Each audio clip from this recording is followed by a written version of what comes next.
BRI ya kalau nggak salah mengeluarkan statement bahwa perputaran duit di kompetisi 2023 2024 itu menghasilkan sekitar 10 triliun. Kemana uang itu semua, bro? Nah, itu yang jadi pertanyaan gua. Jangan-jangan ini banyak transaksi-transaksi gelap di balik itu semua, gitu kan? Saya mendapat kabar ya. Saya valid ini ya. Saya pikir ini harusnya menjadi valid ya. Ada klub profesional yang pemain asingnya itu dibayar oleh pihak swasta. Saat ini adalah waktu yang tepat sebenarnya untuk Pak Erick Thohir melakukan gerakan-gerakan radikal ya untuk membenahi sistem manajemen profesional di sepak bola Indonesia.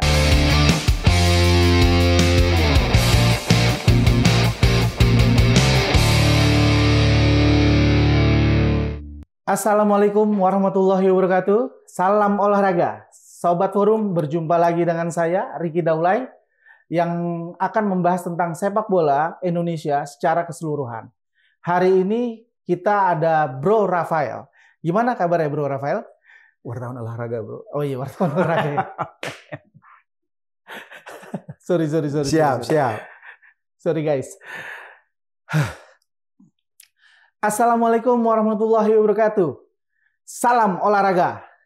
Sobat Forum, hari ini bertemu jumpa lagi dengan saya Ricky Daulay yang akan membahas sepak bola Indonesia.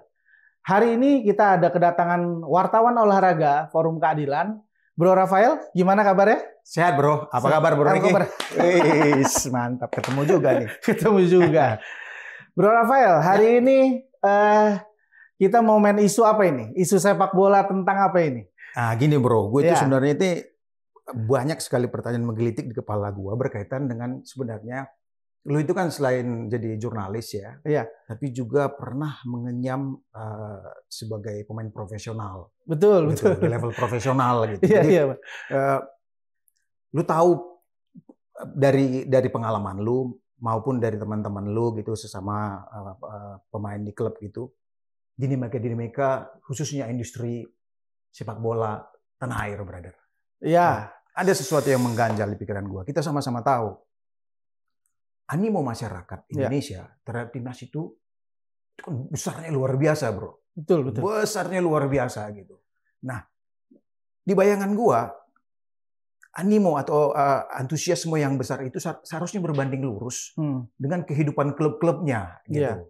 Jadi ada sesuatu yang paradoks gitu, kontradiktif gitu ya.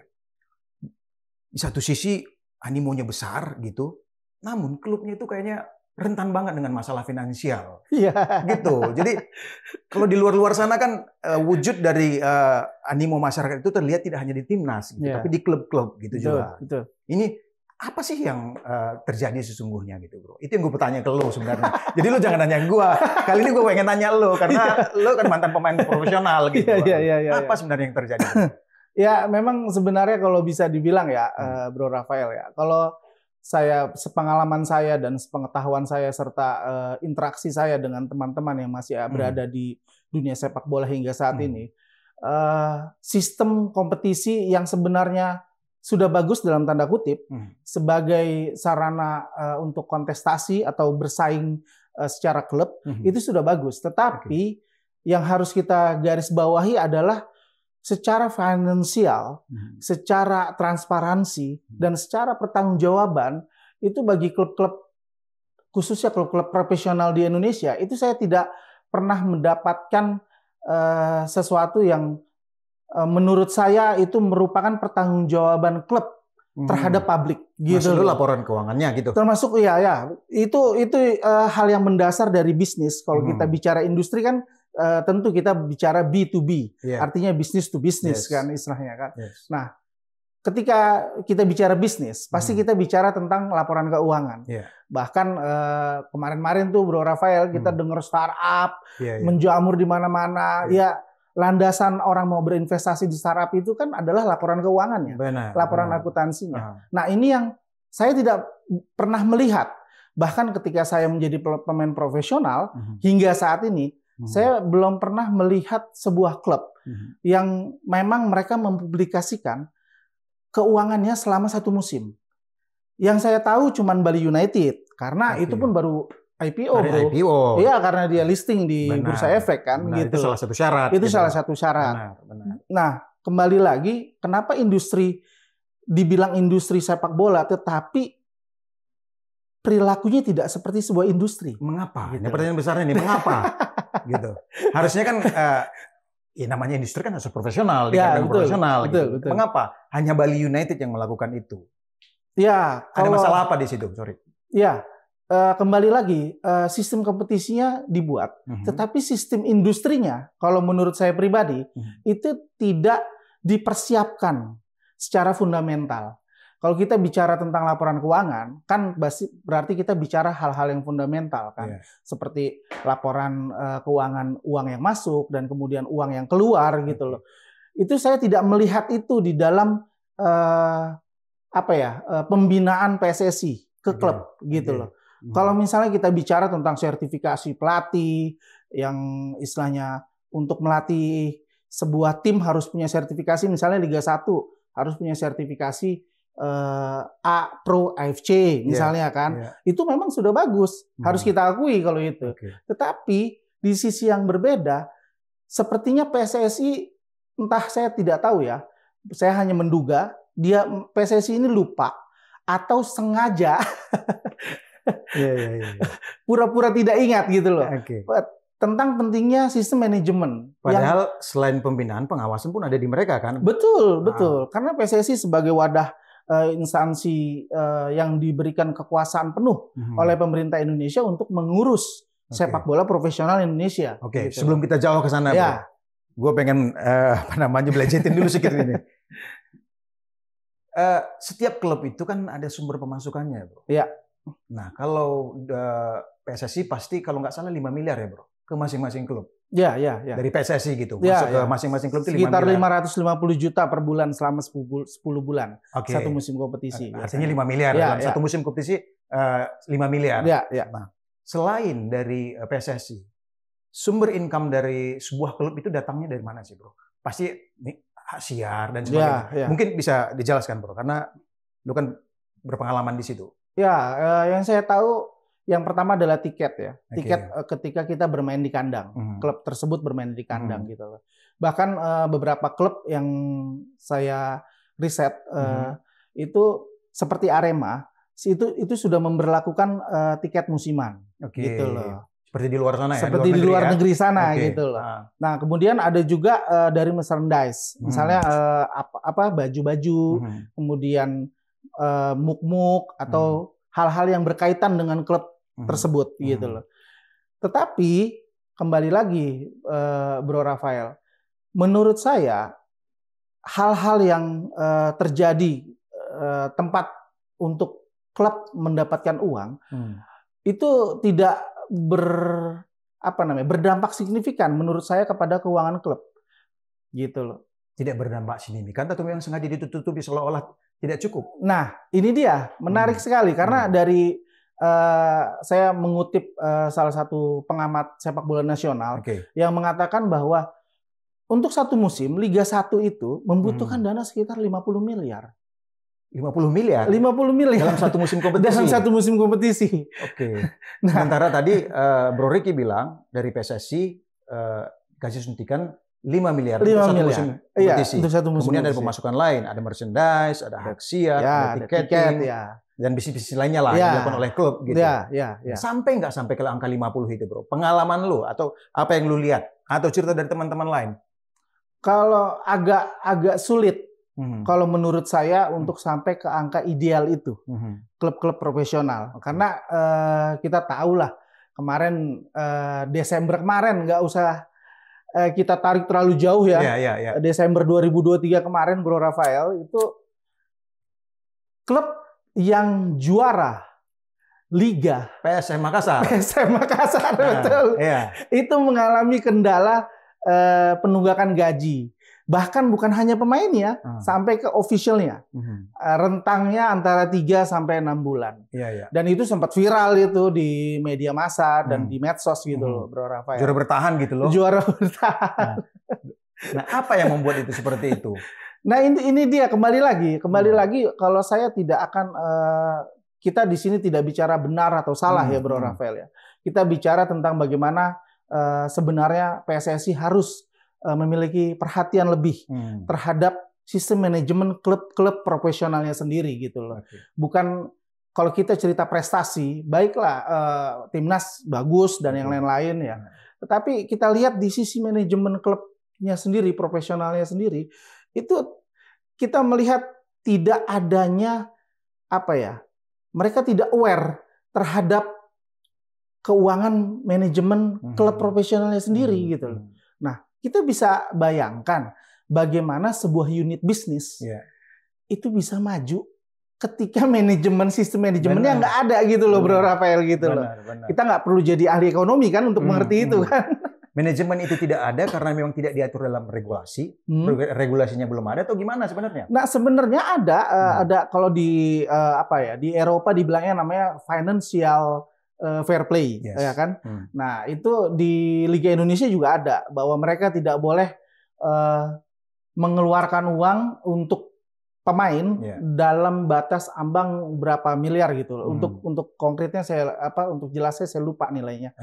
Tetapi kembali lagi tidak akan bisa berlaku sebuah regulasi apabila hal-hal yang fundamental tidak dibenahi gitu loh. Kita ngomong soal persentase pemasukan, sumber pemasukan. Nah, lagi-lagi saya menggiring dari antusiasme publik. Indonesia itu yang benar-benar memang sebenarnya kalau sepak bola itu number one lah. Nah, namun di sisi lain, ketika kita masuk ke wilayah klub, sebenarnya berapa persen sih sebenarnya uang masuk ke klub itu lewat tiketing?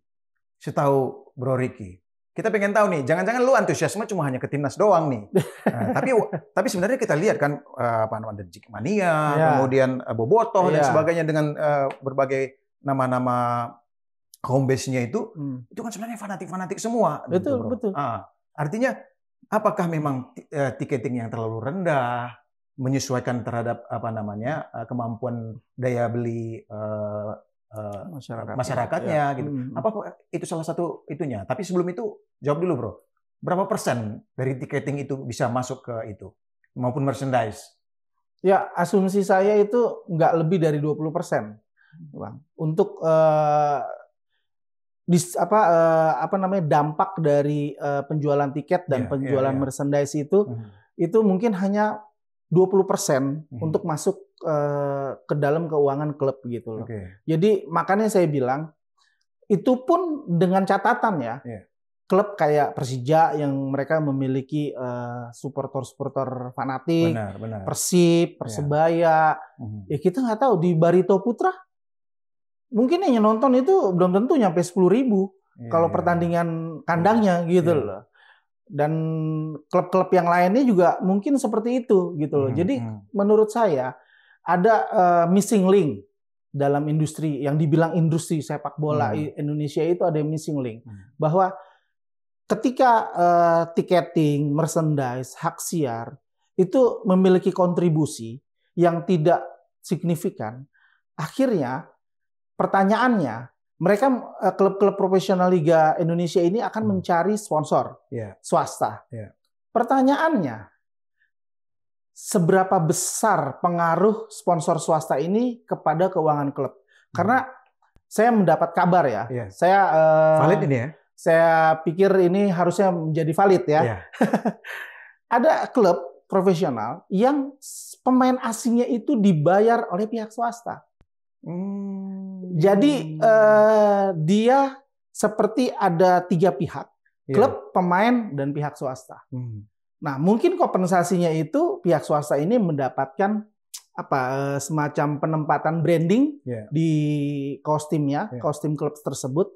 Tetapi pemain ini tidak ditanggung oleh klub ini sendiri. Itu dibenarkan oleh regulasi nggak, Bro? Nah, seharusnya itu kalau menurut saya kalau kita bicara profesional itu tidak boleh gitu. Kan artinya membesarkan pemain bukan membesarkan klub. Iya, betul sekali. Makanya mungkin saya tidak akan menjudging semua pemain asing, tetapi menurut pandangan saya pribadi ada beberapa quote of quote oknum pemain asing yang kalau kita lihat performanya itu tidak seperti ekspektasi kita terhadap pemain asing yang bermain di Liga Profesional Indonesia, gitu loh. Iya. Ya mungkin juga karena pengaruh itu, Benar. gitu loh. Karena pengaruh mereka merasa tidak dibayar oleh klub, tapi mereka dibayar oleh pihak swasta yang akhirnya menjadi salah satu sponsor klub tersebut, gitu loh. Jadi sense of belonging yang pemain ini bukan ke klub, tapi terhadap investornya. Iya, itu, ya? betul sekali. Karena saya tidak pernah melihat komposisi. Sekarang kalau misalnya kita lihat ya, berapa sih gaji pemain asing di Liga 1 Indonesia, Liga Profesional kasta paling tertinggi? Itu kan tidak pernah dibuka. Fasilitas apa aja yang mereka terima? Kemudian cara mereka berkontribusi terhadap baik PSSI ataupun Indonesia, ya biasa kita ngeluarin pajak kan, gitu loh. Itu seperti apa? Kita kan nggak pernah tahu nih. Menarik ini. Tidak pernah dijabarkan oleh PSSI secara rigid gitu loh, secara detail gitu loh. Apakah istilahnya seorang, misalnya siapa pemain, misalnya pemain asingnya Marco Simic yang dari Persija. Berapa gaji Marco Simic sebenarnya dalam setahun? Kontraknya berapa? Dan kemudian dibayar oleh siapa? Dan kemudian apa kontribusinya kembali ke Indonesia ataupun ke PSSI? Apakah dia kena pajak? Atau kena pajak yang seperti apa dia? Hanya kena pajak ke PSSI? Atau masuk ke pajak? Tidak pernah ada laporan yang akuntabel untuk itu. Iya, makanya saya pikir ada kan kalau kita bicara ya, Bro Rafael ya. Kalau kita bicara tentang cara berpikir, ketika tidak ada laporan yang detail, berarti kan ada yang disembunyikan. Itu cara berpikir aja gitu loh. Cara berpikir aja Bro Rafael gitu loh. Sebelum saya kejar itu, saya menarik gini Bang Ricky. Di tengah hampir setiap tahunnya itu ada klub-klub yang mengalami financial problem gitu ya.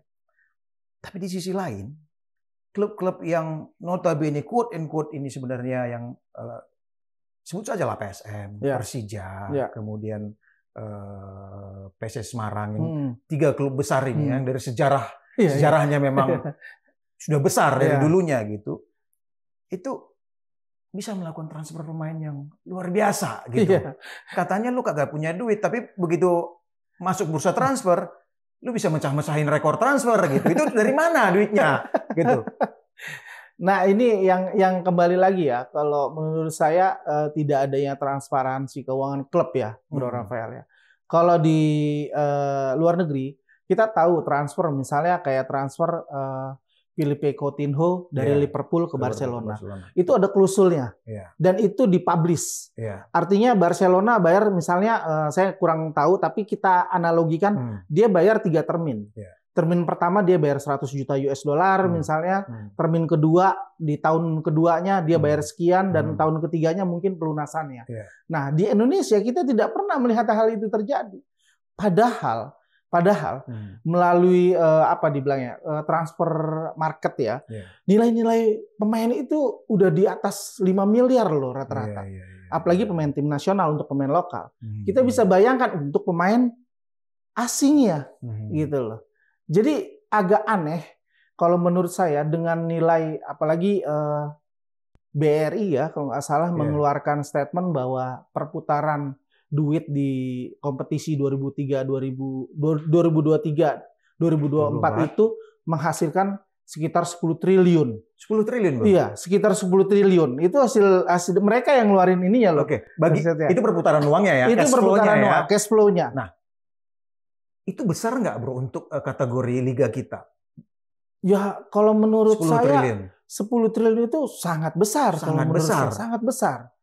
Cuman pertanyaannya, kenapa itu tidak tergambarkan di klub profesional liga kasta utamanya? Gitu loh, kasta teratas. Dinamika pertumbuhan masing-masing klubnya gitu ya. Betul, sampai ada penunggakan gaji dan kemudian tidak adanya dari klub itu memiliki inisiatif untuk membuat laporan keuangan yang dipublish ke publik gitu loh. Oke. Kita hitung, Bro. Misalnya masing-masing klub itu PSSI ngasih anggaran 5 miliar dalam satu musim kompetisi. Kemudian Yang dibutuhkan sebenarnya oleh sebuah klub untuk running dalam satu musim kompetisi itu ada 50 M. Ya. 50 kali 18 berapa, Bro? 18 klub ya, 18 klub 18 klub Liga 1. Liga 1 ya. Iya. Ya 5 kali 18 itu sekitar 90 lah, 90 miliar. Iya. Ya kan? 900 miliar. 900 miliar. Iya, 900 miliar. Tapi perputaran uangnya 10 triliun. Gitu kan? Iya kan, ini kan nggak sampai 1%-nya nih sebenarnya kan, gitu. Kemana uang itu semua, Bro? Nah itu yang jadi pertanyaan gue. Jangan-jangan ini banyak transaksi-transaksi gelap di balik itu semua, gitu kan? Coba, Bro. Iya, makanya kan kenapa kita menggugat laporan keuangan klub yang tadi Bro El bilang bahwa istilahnya ini ada kalkulasinya sekian, tapi cash flow perputarannya sekian, gitu. Karena kita tahu nih sponsor utama dari Liga 1 ini kan BRI. Yang notabene ini adalah BUMN. Benar, gitu loh. Benar. Beda hal ketika sponsor utamanya itu adalah private sector. Ataupun sektor swasta. Gitu loh. Nah, kita kembali lagi ke pertanyaan Bro Rafael tadi. Ini 10T ini sisanya ini banyak banget dari yang disubsidi gitu. Ya memang sebenarnya kan kita juga harus adil ya. Mungkin tidak hanya mengurusi Liga 1, tapi ada juga mengurusi Liga 2 dan kemudian mengurusi Liga 3. Walaupun nilai itu tetap masih terlalu besar. Masih terlalu besar. Gitu. Kan gini logikanya gini, Bro. Kita anggap 20 klub deh ya. Kita anggap 20 klub yang bertarung gitu. Kalau kita bagi 50 miliar 10 triliun, itu kan masing-masing klub ya, seandainya itu kita average gitu, Bro, masing-masing kan 500 miliar, Bro. Kalau 500 miliar, itu kan nggak mungkin begini klub kita, klub di Indonesia ini, gitu kan. Nah, ini contoh paling sebenarnya ini luka yang besar ya buat persepak bola tanah air. Bro masih ingat nggak Diego Mendieta, pemain Persis Solo, yang meninggal? Ya karena tidak bisa berobat. Kenapa dia tidak bisa berobat? Tidak ditanggung klub. Yang kedua, gaji yang harusnya dia dapatkan dari Persis Solo pada saat itu tidak dia terima, sehingga tidak bisa digunakan untuk berobat. Akhirnya meninggal dunia. Yang gini-gini kan ini jadi noda hitam, gitu, Bro. Betul. Gitu. Padahal ada 500 miliar loh yang seharusnya bisa diperoleh masing-masing klub. Kalau kita ambil rata-rata, gitu. Tapi tidak mungkin rata-rata kan, gitu, Bro ya. Nah, apa yang terjadi, Bro? Nah, gue pengen korek lu nih, pasti ada yang tersembunyi nih, gitu. Ada yang tersembunyi di situ, ada transaksi-transaksi gelap pastinya di situ. Ya, kembali lagi, Bro Rafael. Kalau kita mau be honestly, jangan-jangan saya tuh nggak pernah loh ngelihat laporan keuangan PSSI yang dipublish. Kita bicara nih dari tadi nih, klub Liga 1 nih. PSSI-nya tidak. Even PSSI tidak melakukan itu. Iya, kita nggak tahu. Saya pribadi ya. Saya tidak menafikan mungkin ada datanya. Tetapi yang saya ketahui dan sebelum kita bicara ini tentu kita riset toh. Nah, saya tidak menemukan laporan keuangan PSSI dalam 1 tahun itu seperti apa. Gitu loh. Ya wajar saja mungkin seperti ketum PSSI Pak Erick Thohir kemarin ngamuk-ngamuk kan. Dalam kalau nggak salah bulan lalu dia bilang jangan ada yang main-main dan lain-lainnya. Tapi pertanyaannya ini lip service atau memang kan gini, Bro. Serius bener mau benahin di dalam. Justru gitu. yang pengen gua kejar. Lu marah-marah, tapi kan lu punya exco. Exco di bidangnya masing-masing ada 12 exco ya, Bro. Nah, 12 exco ini kan ada yang pengawasan, ada yang pembinaan, dan sebagainya. Gitu. Termasuk laporan keuangan dan sebagainya. Gitu. Ngapain lu teriak-teriak dan sebagainya? Lu tinggal panggil tuh masing-masing exco itu pertanggungjawaban kinerja mereka. Pertanyaan gue sekarang, apa sih kerjanya exco ini sebenarnya, Bro? Gitu. Exco ini kan seolah-olah dari dulu itu kan sebenarnya, sorry nih, Bro ya. Maaf ini bapak-bapak exco dan ibu exco gitu kan. Itu kayak ladang untuk mencari sesuatu. Gitu kan. Itu ada di publik gitu, anggapan bahwa exco itu sebenarnya hanya sebuah posisi atau jabatan untuk quote and quote gitu, untuk get something gitu, untuk kepentingan gitu. Apa sebenarnya yang terjadi, Bro? Ya kan gini, Bang El. Kalau kita ingat ada, saya selalu terngiang tuh di telinga saya, the right man at the right place. Ya kan. Nah, pertanyaannya orang-orang yang di exco PSSI ini, apakah the right man at the right place, gitu loh. Kayak misalnya kita sebut saja salah satu ya kita bisa katakan orang yang berada di industri kita juga, di industri jurnalistik ya. Oh, Bang Arya, Bang Arya Sinulinga, ya kan? Oke, lanjut bro. Nah, beliau menjadi exco PSSI di masa kepemimpinan Pak Erick Thohir jadi ketum PSSI. Nah, pertanyaan besarnya, apa yang melegitimasi seorang Arya Sinulinga itu menjadi anggota exco PSSI? Apakah dia pernah jadi pengurus ASKAP, asosiasi kabupaten atau asosiasi kota untuk sepak bolanya? Atau dia pernah menjadi pengurus ASPROF, asosiasi provinsi sepak bola, dimanapun itu, gitu loh. Ataukah dia pernah mengelola klub profesional, gitu loh. Tapi kan dia megang Karo United, bro. Karo United itu Liga 3 ya? Liga 3 kalau nggak salah ya. Karo United. Mungkin itu jadi salah satu pertimbangannya ya, Pak Erick gitu. Ya mungkin saja, tapi kan kalau Karo United ya sorry to say bukannya nggak ada maksud apa-apa. Itu kan semi amatir kalau Liga 3. Bro Rafael. Jadi dia belum bisa dikatakan klub profesional gitu loh. Yang istilahnya mungkin tidak ada kontrak secara seperti teman-teman di Liga 1 gitu loh. Jadi ya kembali lagi menurut saya tidak ada masalah dengan Bang Arya. Cuman menurut saya apakah pemilihan seorang exco PSSI itu berdasarkan kedekatan semata terhadap pemimpinnya? Misalnya ketum PSSI, ya kita tahu Pak Erick Thohir dengan segala hormat dekat dengan Bang Arya Sinulinga gitu loh. Pernah jadi anak buahnya Pak Erick gitu kan di BUMN kan. Tapi apakah itu cukup untuk melegitimasi seorang Arya Sinulinga untuk menjadi exco PSSI? Yang kita lihat malah seperti ramai di permukaan, tetapi di kedalamannya itu seperti terlihat tidak terurus gitu loh. Bang Arya itu di bidang apa, bro? Kalau nggak salah, beliau kan pernah kerja di untuk di exco-nya. Di exco-nya saya kurang paham juga. Tapi selama ini kan beliau seolah memposisikan dirinya menjadi juru bicara PSSI kan. Ketika ada sebuah statement-statement yang diperlukan tentang timnas dan yang lain-lainnya gitu. Bukannya kita tidak merasa Bang Arya tidak kompatibel. Mungkin saja dia kompatibel atau berkompetensi. Tetapi pertanyaannya ya kembali lagi, berpengalaman atau tidak gitu. Karena kita tadi kita sempat kulitin kan tuh Bro Rafael. Kita bilang bahwa ini laporan PSSI aja nggak ada gitu loh. Kita nggak usah bicara hal yang bersifat asumsi, bersifat opini. Kita bersifat real aja, yaitu laporan keuangan yang mana. Gimana lu bisa berharap klub lu bisa profesional kalau lu sendiri tidak, gitu kan? PSSI-nya sendiri tidak menunjukkan contoh. Betul, gitu kan? Betul. Nah, perputaran uang yang dibilang BRI ini 10 triliun itu kan bisa di breakdown dan kemudian biar masyarakat melihat, oh ternyata sepak bola Indonesia ini benar-benar menjadi industri. Bahkan ya, Bro Rafael, yang saya ketahui, ketika kita bisa membuat sebuah kalkulasi ekonomi sebuah sektor, tentu kan investor-investor akan datang kan. Pasti. Kalau memang itu bagus gitu loh, istilahnya. Nah, ini yang terjadi gitu loh. Jadi kalau saya perhatikan, ya kita tidak pernah menafikan peran-peran klub itu, tetapi sesuai dengan tema kita bahwa industri sepak bola seharusnya klub-klub profesional, begitu juga PSSI, itu punya perilaku industrinya. Gitu loh. Tapi jangan-jangan gini, bro. Ya, tadi kan ini banyak ruang gelap yang kita temukan dalam diskusi kita ini gitu. Cuma 10% dari 10 triliun sebenarnya yang kepake gitu kan. Dengan asumsi anggaran yang dibutuhkan oleh masing-masing klub itu hanya sekitar 50 miliar per tahunnya. Per satu musimnya gitu, bro. Jadi yang gue mau tanya sama lu gini, bro.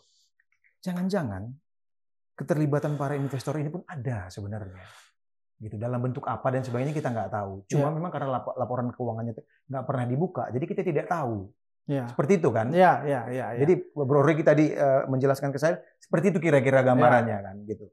Nah, Pak Erick sebagai ketum PSSI, ya sekaligus Menteri BUMN, Iya. kan sebenarnya dengan mudah sebenarnya. Iya. Ya menggamit para investor-investor itu masuk untuk membesarkan klub-klub tertentu gitu. Ada quote and quote itu dia punya power untuk melakukan itu. PT ini cobalah lu suntiklah dana itu supaya kestabilan keuangan, stabilitas keuangan klub itu bisa tetap terjaga gitu. Misalnya seperti itu gitu. Itu Bro dengar nggak hal-hal yang seperti itu? Iya, saya pernah mendengar bahwa memang Pak Erik ini ketika dia pertama kali menjadi ketum ingin membuat industri sepak bola itu seperti bisnis to bisnis ya. Tetapi ya saya nggak tahu, mungkin beliau sedang memformulasikannya sehingga belum dipublish atau masih ada hal-hal yang quote of quote tidak boleh diketahui publik gitu loh. Karena kita tahu bahwa sepak bola Indonesia itu telah menjadi olahraga, kalau saya pribadi ya bilang olahraga nomor 1 di Indonesia. Itu dari tahun 80-an. Perserikatan, Galatama, masuk Liga Kansas, Liga Dunhill, dan kemudian sekarang menjadi sebuah klub profesional yang diakui oleh FC dan FIFA ya istilahnya ya. Nah, tidak terlihat jelas bahwa ada hal-hal dalam manajemen klub yang diintervensi oleh PSSI. Kalau menurut saya. Sampai saat ini. Sampai saat ini. Sejak terpilihnya beliau sebagai ketum PSSI. Sejak terpilihnya beliau. Atau mungkin karena memang lagi fokus ke timnas saja nih, Bro. Itu dia. Yang kita lihat kan kalau mentas di kebetulan saya followernya beliau. Iya. Di di sosial media gitu. Yang selalu muncul itu timnas again gitu. Klub itu kayaknya belum menjadi sesuatu yang prioritas bagi pembenahan klub, itu belum menjadi sesuatu yang prioritas bagi Pak Erik. Gimana? Iya, mungkin kayak orang pakai skincare, Bang El. Jadi mukanya putih, lehernya hitam. Jadi terlihat bagus ketika pakai shawl, ketika lehernya tertutup. Tetapi begitu lehernya kancingnya dibuka, kok ini beda nih, mukanya putih, lehernya hitam gitu. Maksud Bro Rick itu cuma makeup aja? Itu ya kan kita nggak tahu karena sepak bola telah walaupun banyak teman-teman saya yang istilahnya masih berinteraksi di dunia sepak bola itu menolak politik itu masuk sepak bola, tapi menurut saya ini sebuah keniscayaan, tidak bisa dipisahkan. Ketika ada kontestasi politik, kontestasi demokrasi, sepak bola merupakan salah satu alat utama lah untuk mengumpulkan massa dan lain-lain. Selalu dijadikan alat. Selalu dijadikan alat, betul sekali gitu. Selain begitu pensiun, habislah mereka semuanya gitu kan? Karena sejak mereka main sendiri, bisa dibilang tidak ada kebijakan yang benar-benar niatnya itu untuk mensejahterakan pemain gitu ya. Iya, kan kembali lagi ketika Inggris membenahi diri pasca kejadiannya Juventus lawan Liverpool kalau nggak salah yang memakan banyak jiwa itu, tragedi itu, mereka melakukan beberapa restrukturisasi terhadap industri sepak bolanya, sehingga kita bisa menyaksikan bahwa supporter Liga Inggris itu dia duduk dekat sekali dengan garis lapangan gitu loh, tanpa adanya huru-hara gitu loh. Nah, di Indonesia banyak kejadian, bahkan ya kita turut bersedih bahwa tragedi Kanjuruhan kemarin. Benar. Gitu. Tapi ini menurut saya tidak, kembali lagi hal-hal seperti ini menunjukkan bahwa sepak bola Indonesia itu belum menuju industri kalau menurut saya. Walaupun gaungnya industri sepak bola dan yang lain-lain, bahkan sampai tingkat pembinaan usia dini dibilangnya sudah bergerak dan yang lain-lain. Pertanyaannya, perilakunya itu tidak menunjukkan industri gitu loh. Sepak bola Indonesia itu perilakunya tidak menunjukkan sebuah industri. Gitu. Gue sebenarnya pengen gali nih, Bro. Cuma kayaknya nggak cukup waktunya untuk session ini. Gitu. Di mana gue mau menggalinya? Perilaku itu dipengaruhi oleh mafia kah atau tidak? Tapi nantilah itu, Bro. Nantilah itu.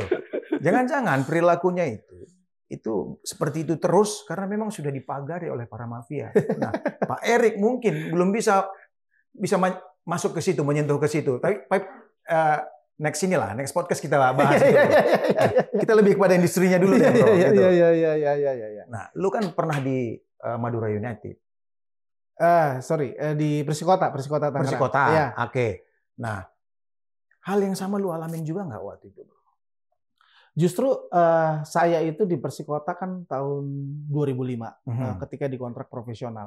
Umur saya kalau nggak salah masih 20 tahun atau 21 tahun gitu ya.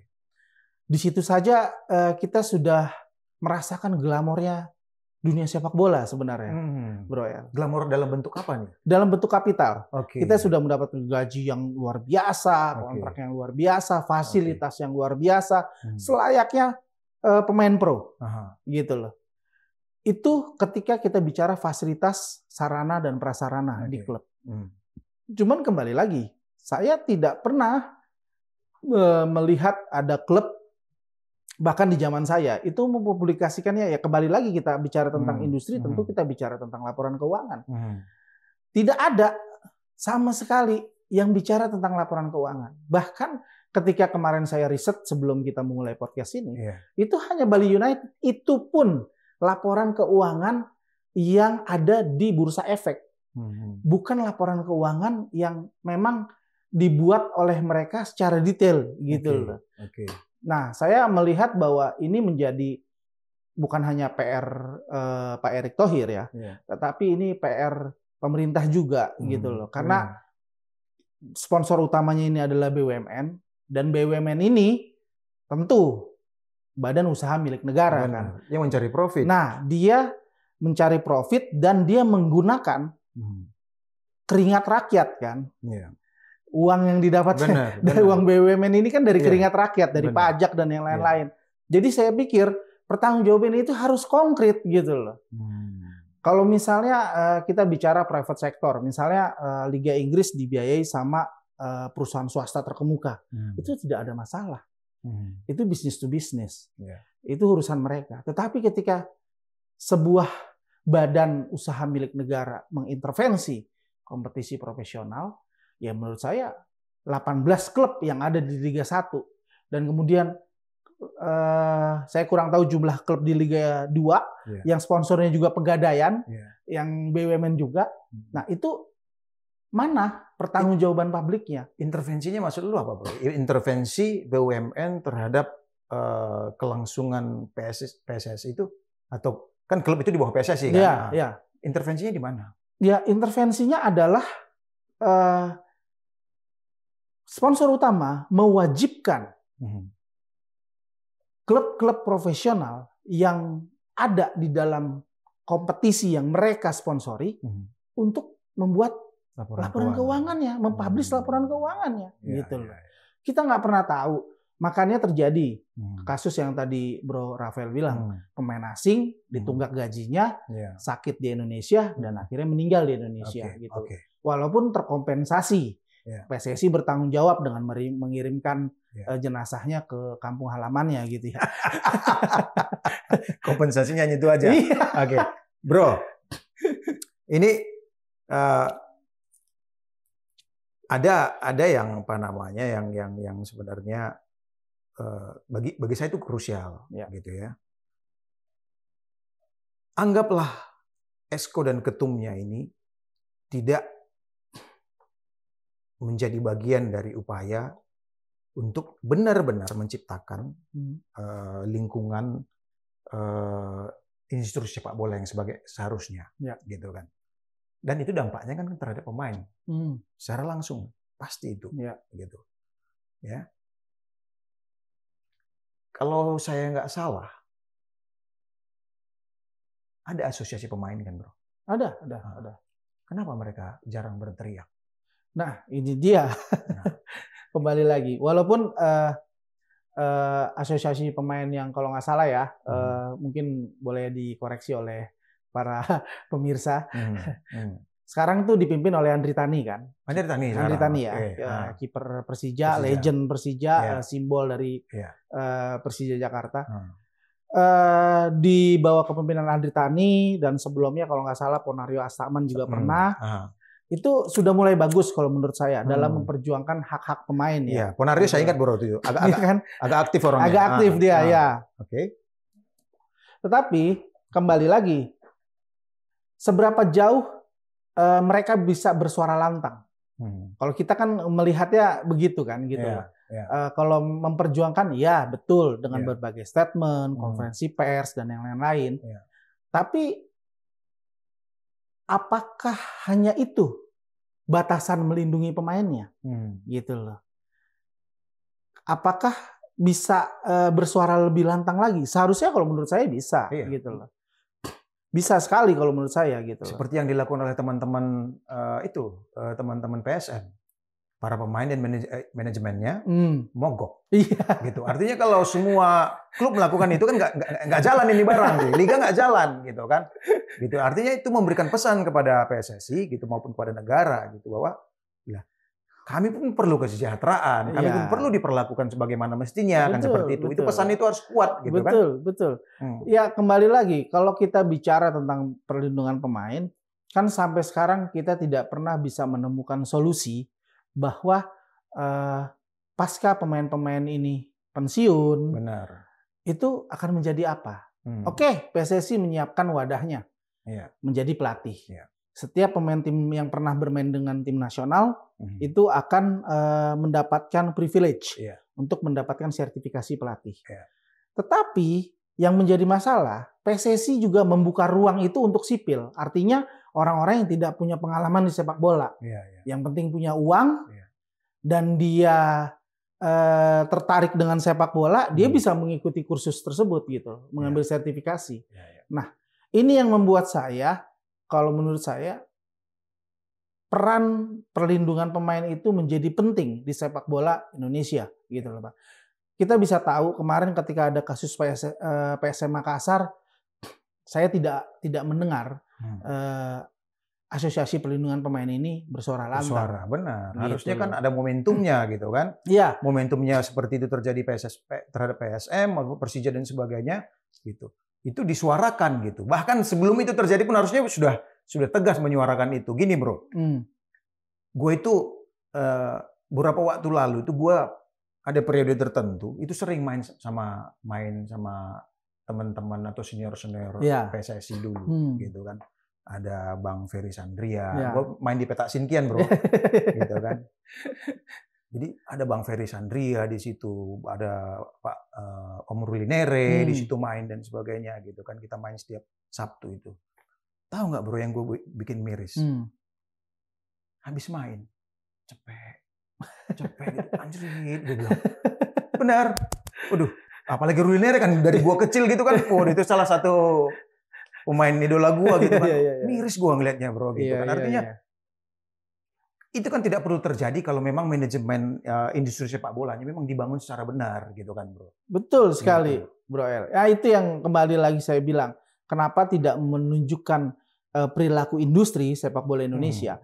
Ya itu adalah salah satunya gitu loh. Kalau kita bisa perhatikan bahwa ketika pemain sepak bola ini pensiun, banyak yang tidak siap secara kapital, secara ekonomi. Walaupun mungkin quote of quote, mungkin juga karena gaya hidupnya, perilakunya ketika jadi pemain. Tetapi menurut saya hal yang lebih penting itu adalah bagaimana industri ini bisa menjaga nasib-nasib aktor-aktor industrinya ini, gitu loh. Kalau misalnya tidak ada, mereka tidak bisa menjaga nasib aktor-aktor industrinya ini, berarti hubungannya ini hanya satu arah dong. Benar. Tidak ada timbal balik dong, tidak ada feedback gitu loh. Dan akhirnya sepak bola ya hanya menjadi sebuah sebuah glorifikasi pemain asing di luar gitu loh. Ya kalau kita bicara tentang naturalisasi, kita lihat bahwa timnas ini bukan adalah timnas yang saat ini. Suka tidak suka, itu adalah produk dari pembinaan di luar negeri. Benar banget. Bukan pembinaan di dalam negeri gitu loh. Mentalitasnya dan sebagainya. Memang didikan dari sono semua gitu.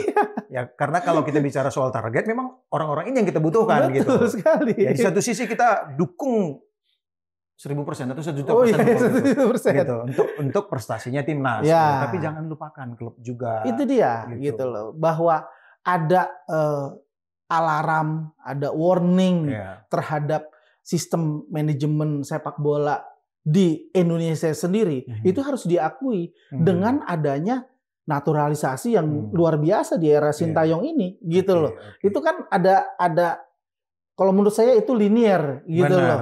Bro El. Oke. Nah, ini pertanyaan terakhir gua, Bro. Siap.